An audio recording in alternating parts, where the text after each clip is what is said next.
आजाद Hindustan live, सच के साथ। Khandwa police ने किया दोहरे हत्याकांड का खुलासा। दोनों मामलों में 4 आरोपियों की गिरफ्तारी। खंडवा में पुलिस ने गुरुवार को शहर में दिन दहाड़े हुए 2 हत्याकांड का खुलासा किया। एसपी विवेक सिंह ने बताया कि हाफिज और बलराम हत्याकांड बदला लेने के लिए की गई रंजिश का अंजाम था। दोनों मामलों में पुलिस ने 2 मुख्य साजिशकर्ता को गिरफ्तार किया।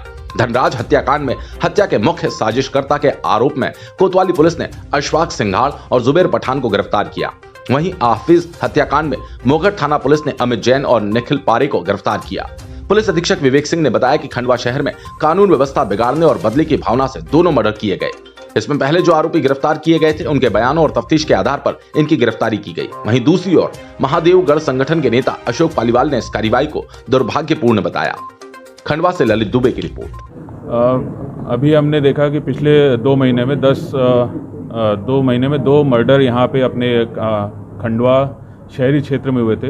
एक 20/7/2020 को हाफिज का मर्डर मालगोदाम क्षेत्र में हुआ था और उसमें तत्काल हमने एक अगले दिन ही 2 आरोपियों को उसमें गिरफ्तार कर लिया था, जिन्होंने चाकू और गोली से उसका मर्डर किया था और उनसे पूछताछ की गई लगातार। और उसके आधार पे एक अन्य आरोपी का उन्होंने नाम बताया, निखिल देवारे का, जिसके लगातार तलाश की जा रही थी। आज सुबह निखिल देवारे को गिरफ्तार किया गया। उसके द्वारा उनसे पूछताछ करने पे निखिल से अमित जैन का नाम बताया और उसमें ये बताया कि जो हापला दीपला में घटनाक्रम हुआ था उसके प्रतिक्रिया स्वरूप इन्होंने इस प्रकार से घटनाक्रम यहाँ पे कारित किया है। और अभी इन दोनों आरोपियों को भी PR पे लेके अग्रिम उनसे पूछताछ की जाएगी। अगर और कोई लिंक आता है उसमें उस प्रकार से अग्रिम कार्रवाई की जाएगी।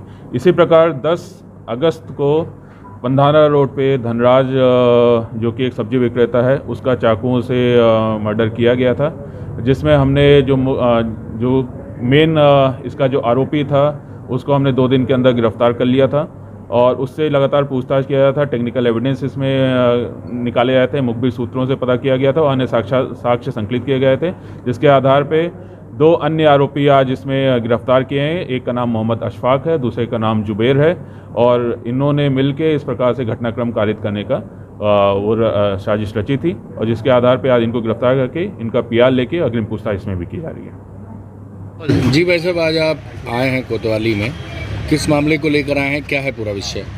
हमारे महादेवगढ़ के भक्त अमित जी जैन को पुलिस ने यहाँ पर उठा लिया था, तो हम ये पता लगाने आए कि किस कारण उनको यहाँ पर लाया गया। तो जानकारी मिली कि अभी कुछ समय पहले शहर में एक घटना घटी थी। उस घटना में इन पे आरोप लगाया गया कि इनके द्वारा चाकू दिया गया था। तो मेरे हिसाब से तो जिस दिन से हम विगत 5 वर्षों से झांकी की मांग कर रहे हैं कि महादेवगढ़ की झांकी अखंड मार्ग से निकलेगी शहर की अखंडता के लिए, शहर को भयमुक्त करने के लिए। इस कारण कहीं ना कहीं 1 वर्ष हमने आने वाले साल के लिए जब ये घोषणा कर दी कि अगले साल समाज संघर्ष के लिए तैयार रहे और जब ये आह्वान कर दिया है कि समाज संघर्ष के लिए तैयार रहे, तो कहीं ना कहीं प्रशासन ने हम पर दबाव बनाना चालू कर दिया। तो दबाव कैसे बनाए? इतने इन पे पहले ही केस लाद दो कि ये उस लायक ही नहीं रहे कि झांकी अखंड मार्ग से निकल पाए और समाज जो है संगठित हो पाए। लेकिन इस प्रशासन कितना भी कर ले, हम समाज सत्य के साथ है, धर्म के साथ है। आने वाले समय में झांकी अखंड मार्ग से निकल के ही रहेगी।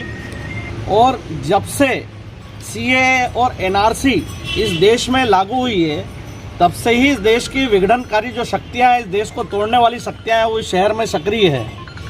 शहर में तिलक देखकर हत्या हो जाती है। अभी कुछ समय पहले ही भगवा T-शर्ट पहने हुए एक युवक की हत्या कर दी गई। ये वही षड्यंत्रकारी शक्तियां हैं जो कुछ समय पहले ही, अगर कोविड काल नहीं आता तो शहर को दंगे की आग में, मध्य प्रदेश को दंगे की आग में इनकी झोंकने की तैयारी थी। 100% सिमी जैसे अनेक संगठन, PFI जैसे अनेक संगठन यहाँ पर पुनः सक्रिय हो गए हैं और उस समय इनकी जब दाल नहीं गली, कोविड के कारण ये शहर को दंगे की आग में नहीं झोंक पाए, तो इन्होंने भगवा को टारगेट बनाकर यहाँ पर एक हिंदू युवक की हत्या की। 2014 में भी तिलक देख के यहाँ हिंदू की हत्या की गई थी। इसके पहले यहाँ पे सिमी सक्रिय रही थी। उसका पुनर्जन्म करने के लिए, अपने लोगों को उत्साह और संबल देने के लिए इन्होंने भगवा देखकर यहाँ पर हत्या की है। शीघ्र ही उन षड्यंत्रकारियों का भी पर्दाफाश होना चाहिए, उनको पकड़ा जाना चाहिए। उनकी मंशा ठीक नहीं है, शहर नहीं मध्य प्रदेश को खराब करने की है, क्योंकि राम जन्मभूमि का विषय CAA NRC धारा 370 जब से हटी है, ये ऐसी षड्यंत्रकारी शक्तियाँ तिलमिला रही है और शहर को खराब करने पे लगी हुई है। तो आज यहाँ जो अमित जी को लाया गया था, इसीलिए हम आए कि हम पर ये जो झूठे आरोप हमारे कार्यकर्ताओं पे लगाए जा रहे हैं, दबाव बनाए जा रहे हैं, सब राष्ट्रभक्त हैं, देशभक्त हैं, वो गलत है। और हमें न्यायालय पर पूर्ण विश्वास है कि हम 100% सत्य की जीत होगी और हम बाहर आएंगे। भारत माता